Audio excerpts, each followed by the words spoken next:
Olá, tudo bem? Eu sou a Juliana Cipriani e esse é o nosso Cinepcast, um podcast recheado de novidades, conhecimento e muito bate-papo bacana pra gente. E hoje o nosso convidado especial, ele vem para falar sobre mercado, competências e liderança. E o nosso convidado mais que especial é ele, o professor Gabriel Tebaldi, ele que é formado em História. Ele é mestre em filosofia, Educação. em educação e doutorando em filosofia. Gabriel, seja muito bem-vindo. Obrigado, Juliana. Obrigado pelo convite, a todo mundo que está acompanhando a gente, essa oportunidade de a gente bater papo hoje aqui. Que bom. Gabriel, eu fico muito feliz em você ter aceitado esse convite aqui para falar para a gente aqui no nosso Cinepcast. E eu gostaria de começar com uma primeira perguntinha para você. Você que é inspiração, principalmente para o público jovem, eu gostaria que você falasse um pouquinho para a gente da sua trajetória profissional. Legal. Pois é, Juliana, aqui eu tenho uma história um pouco interessante, assim, e controversa, né? Porque quando eu estava na adolescência, e ali no ensino médio, mais ou menos, a minha grande certeza é de que eu ia ser padre. Eu imaginava que eu ia ser sacerdote, comecei a ter esse interesse muito cedo, por volta de 11 para 12 anos, e foi onde eu comecei a estudar filosofia, na Que verdade, né? legal! Dentro da perspectiva da filosofia religiosa, né? Ali na minha adolescência. Depois, por 16, 17 anos, eu decidi, na verdade, dentro de todo o processo de discernimento e tal, que eu queria ser professor, né? Um longo processo ali de alguns anos nessa reflexão. Me graduei em História primeiro, né? Depois fiz uma outra graduação em Filosofia. Comecei a trabalhar desde cedo com pré-vestibular. Fiz aquele caminho que todo professor de cursinho faz, né? Procura um pré-vestibular voluntário, começa a trabalhar ali ainda na graduação e tal, vai procurando aluno particular para lá e para cá. Abri uma empresa, né, voltada para a educação, cursos preparatórios, né? Depois fiz uma pós-graduação em Sociologia, um mestrado em Educação e entrei no doutorado de Filosofia medieval. E trabalhei em grandes escolas durante bastante tempo, mais de uma década, e também no ensino superior. Em 2021, recebi um convite bastante inusitado, assim, para poder mudar totalmente de área e trabalhar com educação corporativa, dirigindo uma universidade corporativa dentro de uma indústria aqui no estado. Aceitei esse convite no final de 2021, então eu fui dirigir a Universidade Civit, que se chama, e também liderar a parte de trade marketing hoje dentro da indústria. Então, meu trabalho hoje está todo ligado a treinamento, capacitação de pessoas e atendimento aos nossos clientes. Então, eu rodo o país todo com palestras, eventos, tenho uma empresa de consultoria também. E a gente está nesse movimento interessante que começou dentro da sala de aula e que hoje dá aula fora da escola, né? Dentro dos negócios. E aí, pegando o gancho aí dessa sua fala, né, que você é um líder nato, né? Eu gostaria que você falasse um pouquinho para a gente qual a importância de desenvolver as competências profissionais. E aí eu fiz aqui uma colinha, competências como comunicação eficaz, inteligência emocional e visão estratégica. Perfeito. Pois é, Juliano, hoje no mercado, assim, todo profissional tem as suas aptidões técnicas, né? Suas hard skills, aquilo que você é bom fazendo porque você tem experiência, você desenvolveu, você foi lá e estudou aquilo, aperfeiçoou. Mas existem as soft skills, as habilidades comportamentais, né? E esse é o ponto onde eu vejo que há a maior carência no mercado. Porque até o Peter Drucker, que é um grande teórico da parte de cultura corporativa, ele tem uma frase que diz, né, contrate o caráter e treine as habilidades, né? Porque o inverso é impossível, né? Eu não consigo contratar assim, habilidade e treinar caráter, mas eu consigo treinar habilidade e contratar caráter. Ou seja, eu pego o indivíduo pelo comportamento, por aquilo que ele me demonstra de valores, de conduta, de ética, e eu preparo a dimensão técnica dele dentro da empresa. Porque um bom técnico precisa de boa formação e experiência. Agora, um indivíduo de caráter precisa de vivência, experiência, lealdade, uma série de coisas que você não ensina para quem já está marmanjo, para quem já está velho, né? Então, o que eu vejo assim, hoje, desafio no mercado de trabalho, quais são as competências pessoais que eu posso entregar para a companhia? Porque informação, tecnologia, tudo isso, os meninos têm aos montes e todo mundo tem. Então, se eu sento numa mesa para tomar decisões, eu posso tomar decisões com base em algoritmo, chat GPT, enfim, técnicos de alto número, de alta qualidade, mas o desenvolvimento do dia a dia, que constrói a cultura de uma empresa, está muito ligado ao tipo de gente que eu tenho lá dentro. Tá?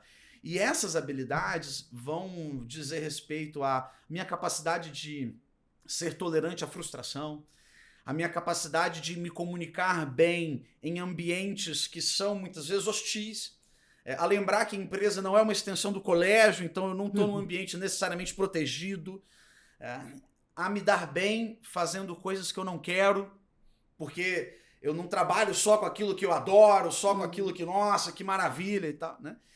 E a ter a disciplina de executar aquilo que não necessariamente me agrada, né? E tudo isso vai lapidando um profissional que está muito difícil de achar, porque é um profissional que olha para aquilo que gosta, olha para aquilo que não gosta e tem a capacidade de ser constante nas duas coisas.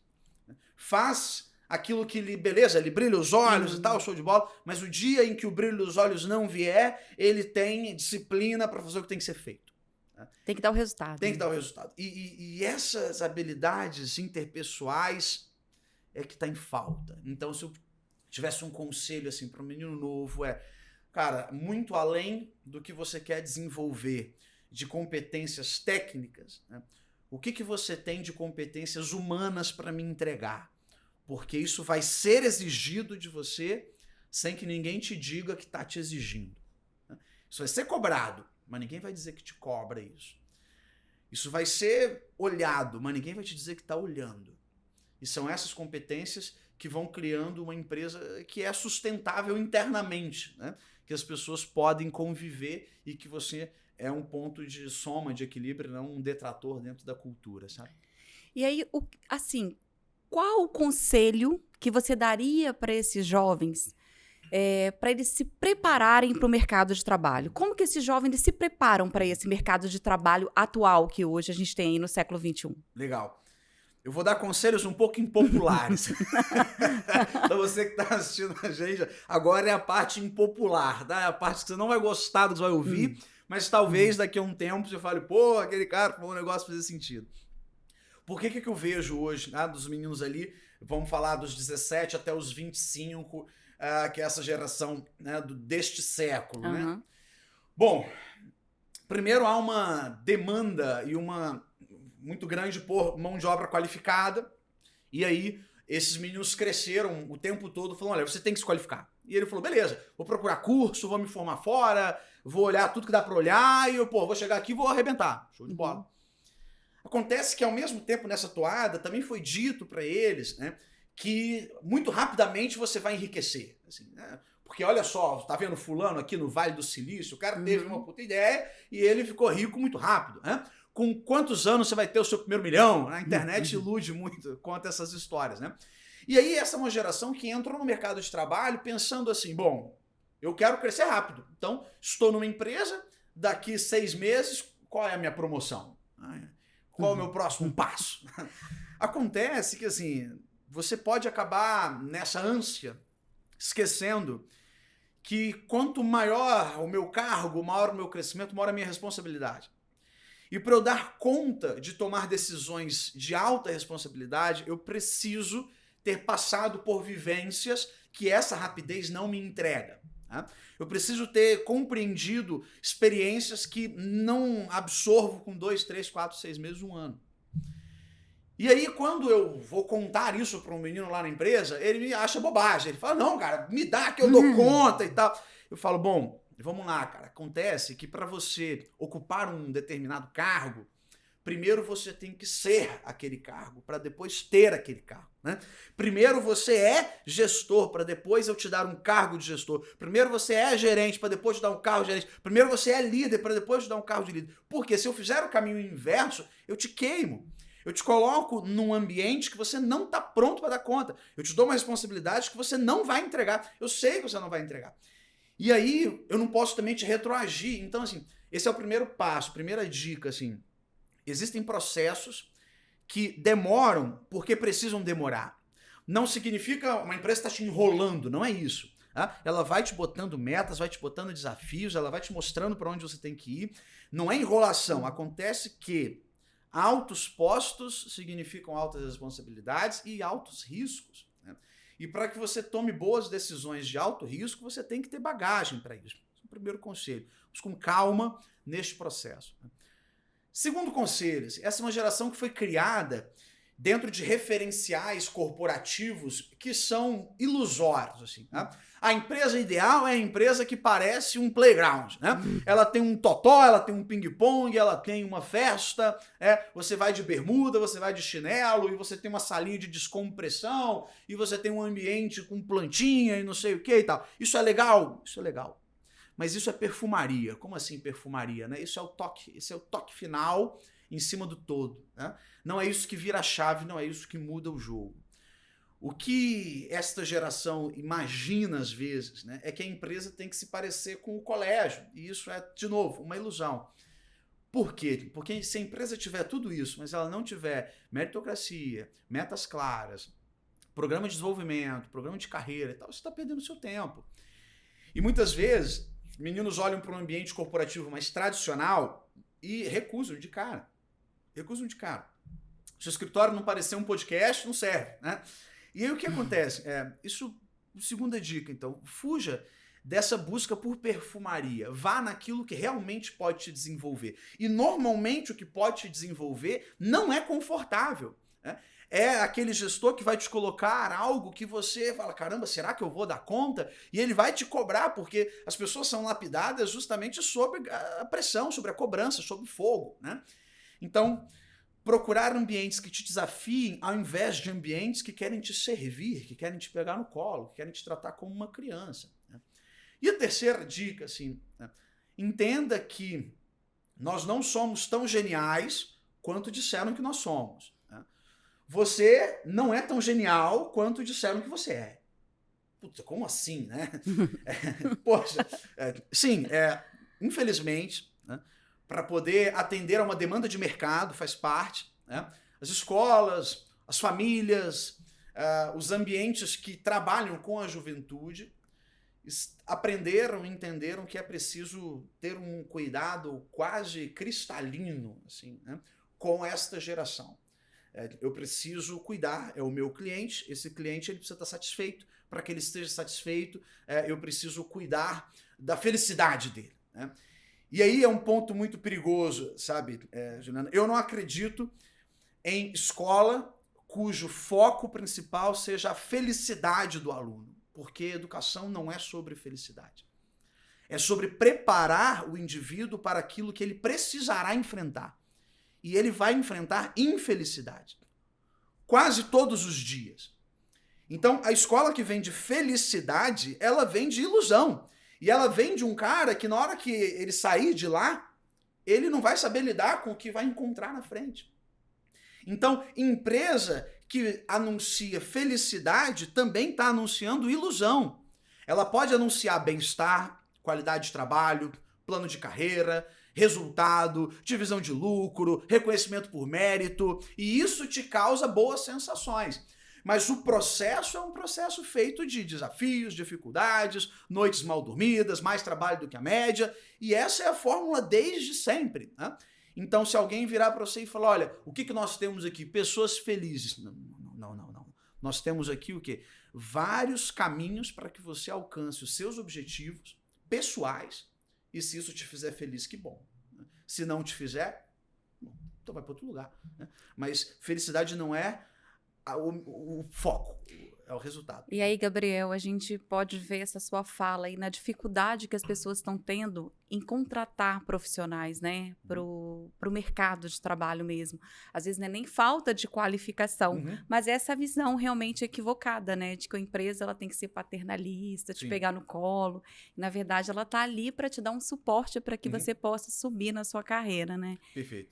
Né? E assim, às vezes as empresas, sobretudo no Brasil, a gente olha para aquilo que deu certo, entre aspas, lá fora, e fala assim, então eu vou copiar. Né? Mas muitas vezes você tem um público no mercado que não está pronto para certas coisas. Né? E aí a gente vai copiando. E é interessante, né? Porque a gente copia a perfumaria, não copia a essência do negócio, né? Te dar um exemplo, assim. Se você pegar qualquer empreendedor na internet, o cara vai falar, por exemplo, não, porque a minha vida hoje é assim, ó. Eu acordo às 5 da manhã, tomo um banho dentro de um balde de gelo, aí depois eu faço um cross e eu não como carboidrato e eu faço isso, parará, pororô, medito 40 minutos e aí eu tomo 2 decisões por dia e parará. Show de bola, legal. Aí o menino escuta isso e fala, bom, então se eu fizer isso, eu também vou crescer igual esse cara cresceu. Então eu vou tomar banho de gelo e tal. Acontece que tudo isso que esse empreendedor tá te dizendo é o ponto final de uma história enorme na qual ele não fez nada disso. Né? Nessa história dele, o que ele fez? O que todo mundo faz. Né? Ele dormiu pouco, ele comeu mal, ele perdeu um monte de final de semana, ele chegou tarde, ele saiu cedo, né? Ele errou várias vezes, fracassou, quebrou a cara, teve que tentar de novo, às vezes ele faliu no meio da história, testou um negócio que não funcionou, perdeu um monte de amigo. Ele não tá vendo o percurso, né? Só o resultado. Né? Ele vende o resultado como se o resultado fosse o percurso. O menino olha para isso e fala assim, então tá. Né? E na verdade, Gabriel, você está dizendo que todo mundo tem que viver mal para alcançar o sucesso? Não é isso. Mas o desenvolvimento profissional é muito mais sobre o que você está disposto a abrir mão do que o que você está disposto a ganhar. Eu vou repetir, assim, é muito mais sobre o que você está disposto a abrir mão do que o que você está disposto a ganhar. Quando eu penso só no que eu estou disposto a ganhar, eu não enxergo as renúncias que existem no caminho. E é muito mais renúncia do que ganho. E aí eu preciso olhar e falar, cara, será que esse ganho compensa o que eu estou perdendo? Porque em quantidade eu perco mais do que ganho. Eu perco horas, eu perco convívio, eu perco lazer, eu perco um monte de coisa. Compensa? Às vezes sim, às vezes não.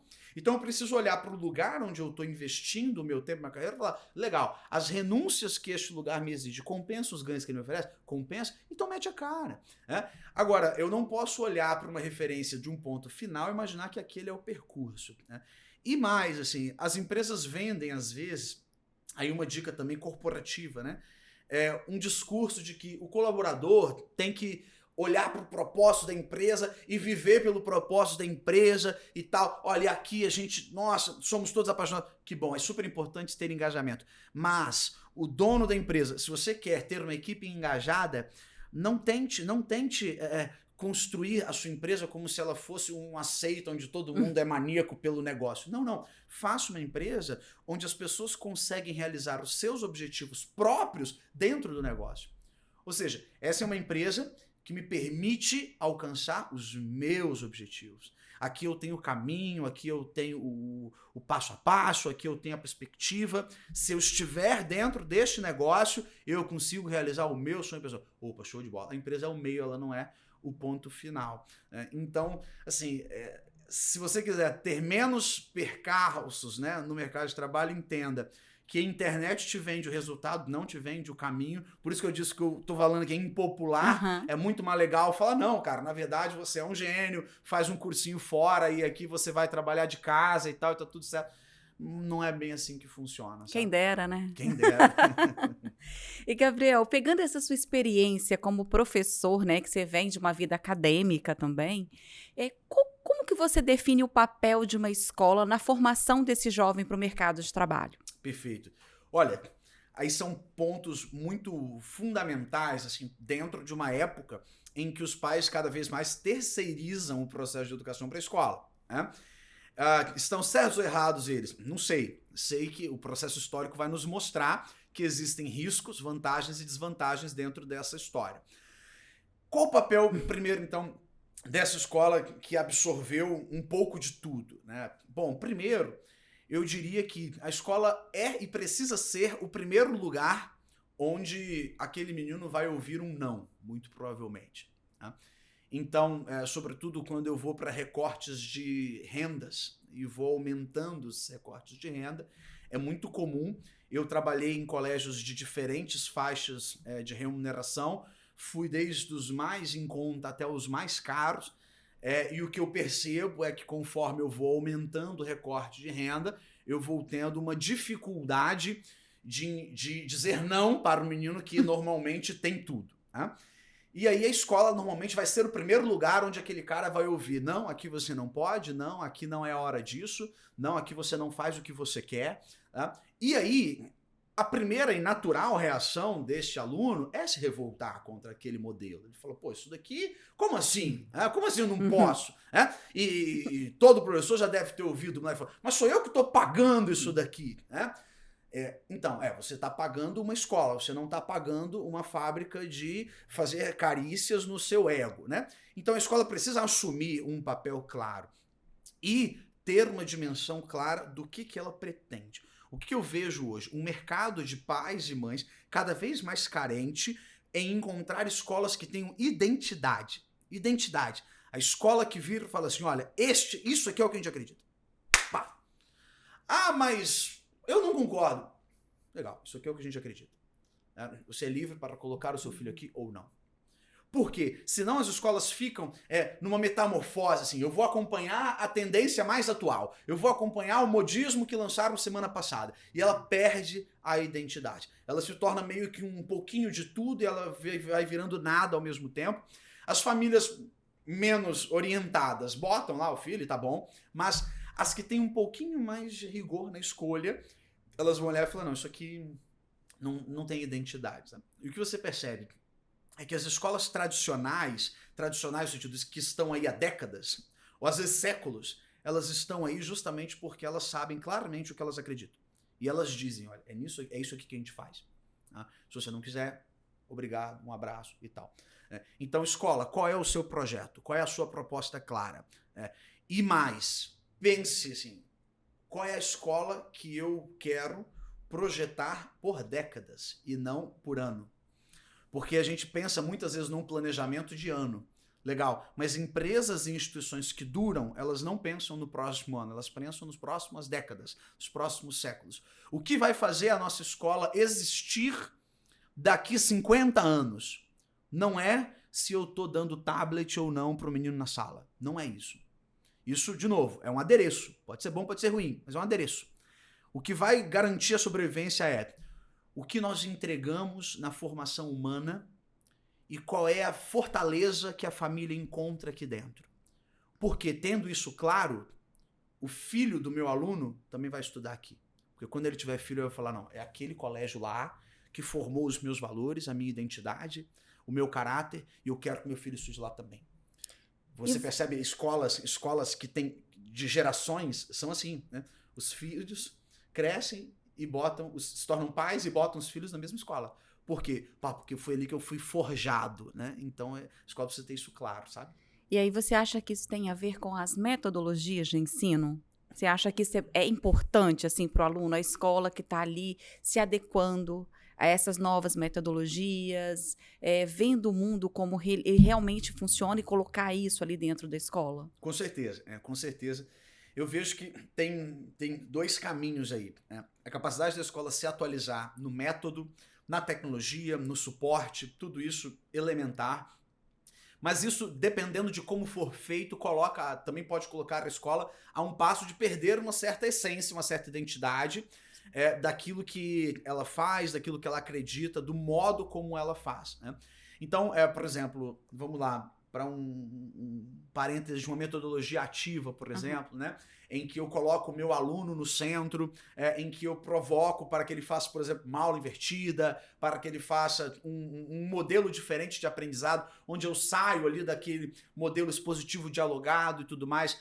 Isso é fundamental, show de bola, desde que eu não perca a clareza de que quem é aluno e quem é o professor da história, quem está aprendendo com quem, né? Porque senão se torna um processo que vai retroalimentar aquilo que eu falei agora há pouco, né? De que o menino parte do princípio de que desde sempre ele é um gênio, eu não tenho nada para aprender com o meu professor, sou eu quem sou o centro de tudo.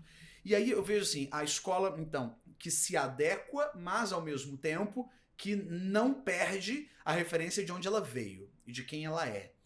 E eu vejo algo muito curioso quando a gente olha para fora e vê grandes nomes do mercado de tecnologia, de grandes big techs e tudo mais, né? E é curioso, pesquisem a respeito, vou deixar como uma provocação, né? que grandes donos de empresas de tecnologia e grandes diretores, etc., procuram escolas para colocar os seus filhos que não necessariamente são as escolas mais tecnológicas. E você fala, poxa, mas o cara tem toda a tecnologia do mundo na mão, né? Por que ele não está indo numa escola que é tecnológica desde o berço? Né? Porque nem sempre a tecnologia será 100% benéfica. E esse é um ponto difícil de falar para as escolas, porque as escolas correm atrás e ela tem que correr. Mas cuidado, existem etapas do aprendizado que talvez você ir para o básico seja o melhor para o desenvolvimento daquela criança. Depois uma pequena provocação aqui, depois volta para o básico. Depois uma pequena provocação aqui, depois volta para o básico. É um jargão que se fala muito no mundo corporativo, back to the base, né? Volta para a base, faz o simples que o simples funciona. E dentro das possibilidades, vai se adequando, vai se aderindo, vai olhando, sem perder, né, o compasso das coisas. Mas lembrando que no fim das contas, o que vai ser avaliado por aquele aluno depois que ele superar o processo, quando ele for um adulto, estiver no mercado, qual foi a essência de identidade que eu aprendi naquele lugar? Quais foram os valores? O que aquela escola me ensinou que ninguém me ensinaria? O que aquela escola me passou que o ChatGPT não me passa? E é ali que eu vou botar o meu filho. E aí você vai criando um ciclo de prosperidade para a escola enquanto empresa, né? Perfeito, Gabriel, a sua fala. E aí, pegando esse gancho aí nessa escola que está preparando esse aluno, né, para o mercado de trabalho, que está preparando esse aluno para a vida, como que você definiria hoje um líder? Como você acha que é um líder? Não vou botar a palavra perfeito, mas um líder nato, assim. Legal, legal. Olha, existem alguns perfis que são mais aderentes à liderança e outros menos aderentes que vão ter perfis diferentes. Vamos explorar um pouquinho isso, né? Existe uma teoria muito utilizada na análise comportamental, né, que é o modelo DISC, que são os modelos de perfil. Esses modelos falam, por exemplo, de um indivíduo que tem um comportamento dominante, que seria o D do DISC, né? O influente, que seria o I, o comunicador e tudo mais. Você tem o que seria um planejador e você tem o analista. Como que essas pessoas se comportam, né? Um indivíduo que tem um perfil mais dominante, executor dominante, é um indivíduo que normalmente ele tem uma liderança mais incisiva, mais enérgica, é o cara, bora, vamos fazer, né, e tal. Normalmente o empreendedor é assim. O cara que olha e fala, olha, aqui não tem barreira e tal, me dá um problema que eu te dou 3 soluções. O perfil dominante, ele ocupa espaço, né? Enquanto líder, ele tem vantagens nesse perfil porque ele é o cara que levanta, que puxa, que mostra o caminho, que vai junto, né? Fazendo uma analogia histórica, seria o rei que na batalha ele tá lá no campo de batalha, na linha de frente e tal. Ele tem desvantagens, ele por vezes é um cara enérgico demais, né? Ele pode ser autoritário, as pessoas podem não entender esse perfil. Nem sempre esse perfil é bom para liderar qualquer tipo de gente, né? Então, mas é um baita perfil de liderança. Os influentes, comunicadores, são aquelas pessoas que quando chegam no escritório, dá bom dia para todo mundo, que alegria, né? É o amigo da galera e tal. É um baita líder porque normalmente essas pessoas são queridas. As pessoas, todo mundo gosta. Pô, cara, gente boa, cara legal, pô, parceiro nosso e tal. Então, é um perfil legal porque é um perfil muito sociável, que normalmente é fácil de relacionamento, quebra barreiras, entra em ambientes que ninguém entraria, é diplomático. Desvantagem desse perfil, normalmente é um cara meio relapso. Não é um sujeito muito... assim, a grande qualidade dele não é fazer boas planilhas, né? Bons planejamentos. Então, por vezes, ele pode se perder nas próprias atividades, né?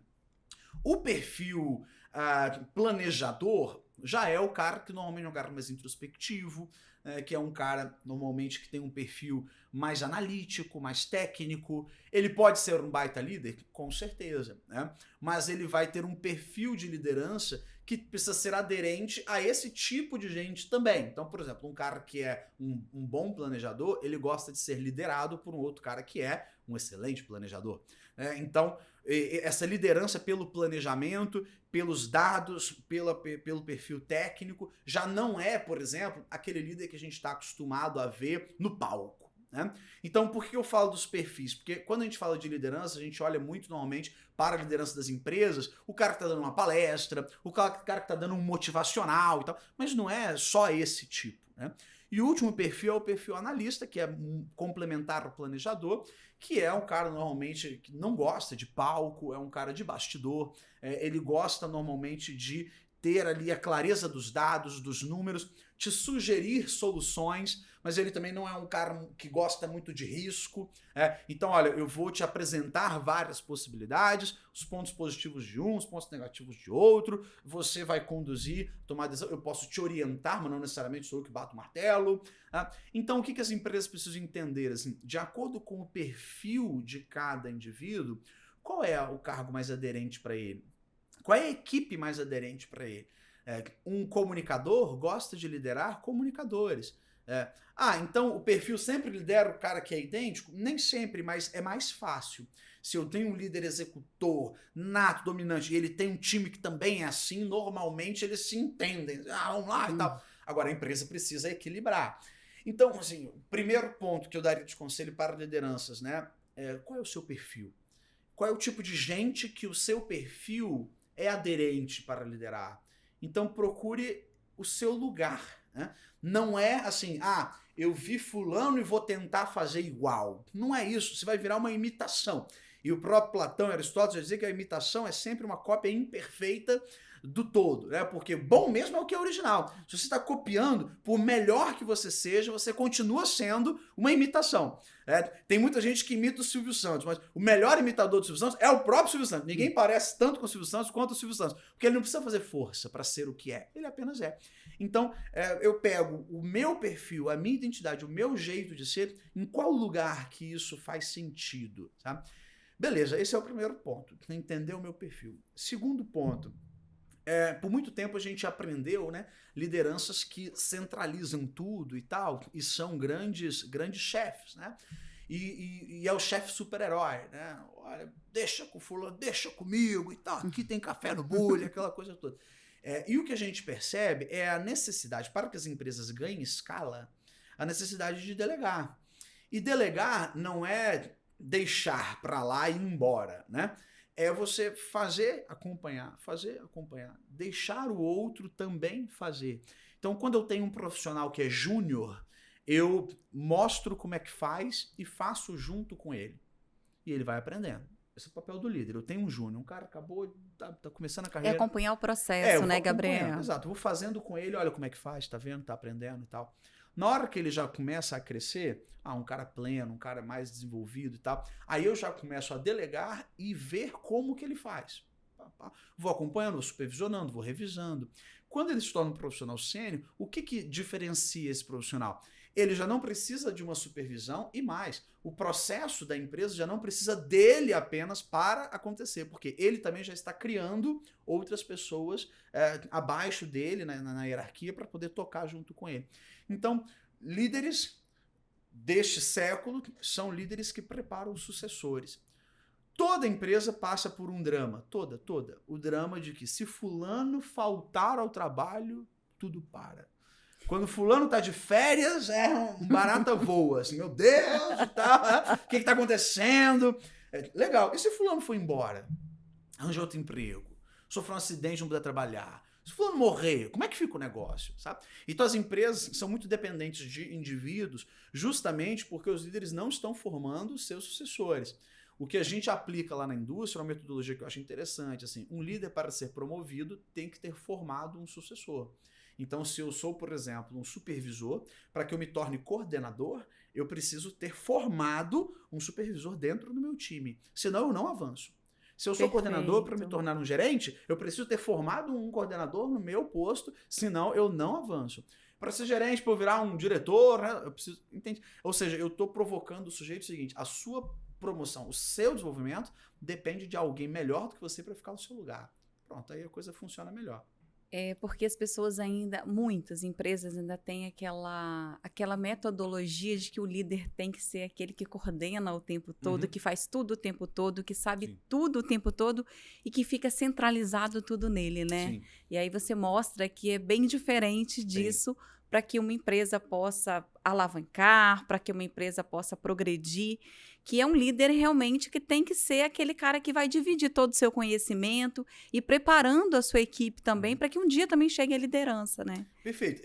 Eu vejo assim, ao mesmo tempo, o líder, para ser legitimado pelo seu time, né, um time legitima o líder quando olha pro cara e diz assim, olha, se tudo é errado, se o bicho pegar, esse cara resolve.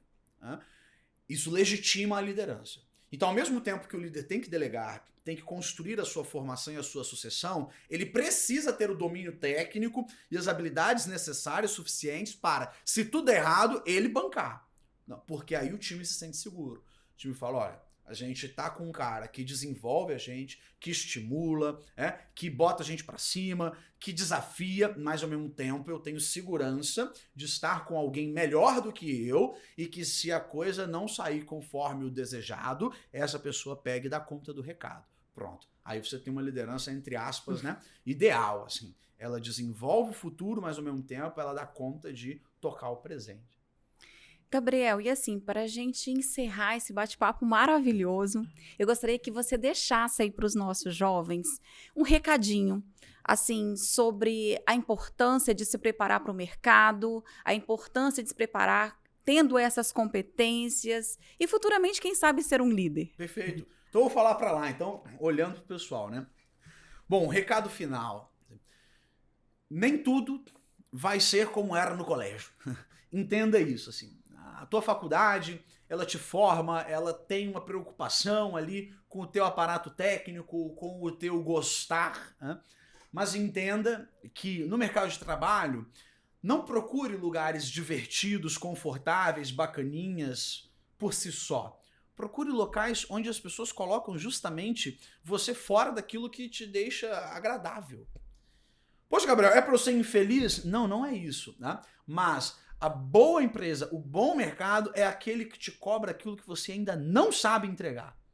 Porque você vai aprender lá dentro. E que te deixa, claro, né, com os aparatos necessários para que você faça isso.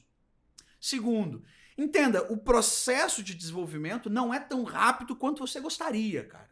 Infelizmente, felizmente. Felizmente, porque postos mais altos trazem responsabilidades mais altas, riscos mais altos, e uma decisão de alto risco mal tomada pode acabar com a tua carreira. Então, o gestor que te pede calma e tempo, ele está preocupado com você. Ele está olhando para você e falando, cara, vamos dentro do desenvolvimento, né? Vamos dentro do caminho, porque esse caminho vai te levar de modo mais seguro para aquilo que você realmente dá conta.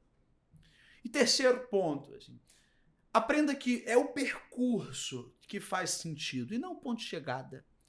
Empresa é o lugar para você realizar os seus objetivos pessoais. Para isso, estar engajado com o negócio da empresa é fundamental. Mas é essa trajetória que vai te lapidando. Então, não olhe para as referências querendo saber como ela vive na hora que ela já chegou lá. Procure saber como que ela fez para estar. Ou seja, qual foi o passo a passo, qual foi o caminho, sabe? O processo é feito e é muito mais agradável, né, quando você está com pessoas que te mostram o caminho das pedras e não o cara que te vende uma determinada alegria que é fictícia. Lembre-se disso, assim, formação, empresa, trabalho, não é um mercadinho de felicidade, sabe? É um grande negócio que te diz, olha, você pode ser feliz aqui, a gente quer que você seja satisfeito aqui, mas não é isso que vira a chave. O que vira a chave? Cara, você vai precisar saber do que você está disposto a abrir mão.